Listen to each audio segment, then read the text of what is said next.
xilli maanta deegaanada Puntland 15,000 oo arday ay u fariisatay imtixaanka shahaadiga ee qaado wasaaradda waxbarashada Puntland ayaa waxa magaalada Boosaaso ee gobolka Bari wasiir ku-xigeenka wasaaradda waxbarashada Puntland uu daafuray imtixaanka shahaadiga kaasi oo 8 xarumood oo ku yaala gobolka Bari looga fariistay. Munaasabadda daafurka imtixaankan waxa ka qayb galay gudoomiyaha gobolka Bari, duqa degmada Boosaaso, gudoomiyaha waxbarashada gobolka, wasiir ku-xigeenka wasaaradda waxbarashada Puntland iyo mas'uuliyiin ka tirsan wasaaradda waxbarashada. Shamis Muuse Koonte, gudoomiyaha waxbarashada gobolka Bari, waxa ay ka warbixisay ardayda imtixaanka u fariisanaya iyo xarumaha saaka looga fariistay.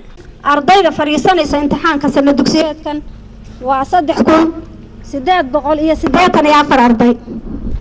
2,543 waxa weeye waa primary-ga ama dugsiga dhexe. 2,543 1,340 kowna waxa weeye waa ardayda dugsiga sare ee form 4ka.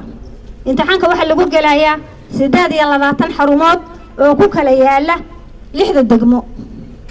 waxa ka hawlgalaya 170 ilaaliye iyo kormeere isugu jira. duqa degmada Boosaaso Cabdisalaam Bashiir Cabdisalaan iyo gudoomiyaha gobolka Bari Dr. Yuusuf Maxamed Wacees Dhado waxa ay la dardaarmeen ardayda imtixaanka u fariisanaysay. ilaahay waxa ka rajeenaya inuu ilaahay inoo fududeeyo idinkoo guuleystay ama guuleeyay ku dhamaado.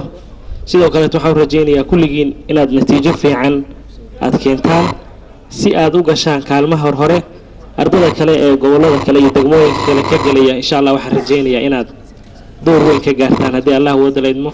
muahide number 1 Puntland dugsiga sare publican ka rabaa ardaygii number 1 ka gali lahaa halkan muahide ka rabnaa sanad walba xilligan oo kale baynu halka isugu nimaadnaa.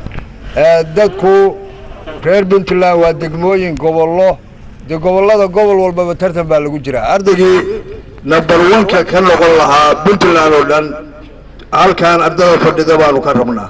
wasiir ku-xigeenka wasaaradda waxbarashada Puntland Maxamed Cali Faarax oo isna munaasabadda ka hadlay waxa uu sheegay in sanad walba Puntland ay qaado imtixaanka shahaadiga ayna u fariistaan arday ka badan 12,000 in sanad walba intaas oo xarumood ilaa 100 xarumood baa sanadka lagu galayaa. arday 12,000 ah ay galayaan dhammaan gobolada Puntland iyo degmooyinkooda lagu wada galayo. intaas oo xarumood saaka ay u wada fariisanayaan gaar ahaan gobolka Bari oo runtii ah gobolka ugu weyn Puntland ay ku galayaan 3,884 arday xarumaha 28 sida gudoomiyaha noo sheegay.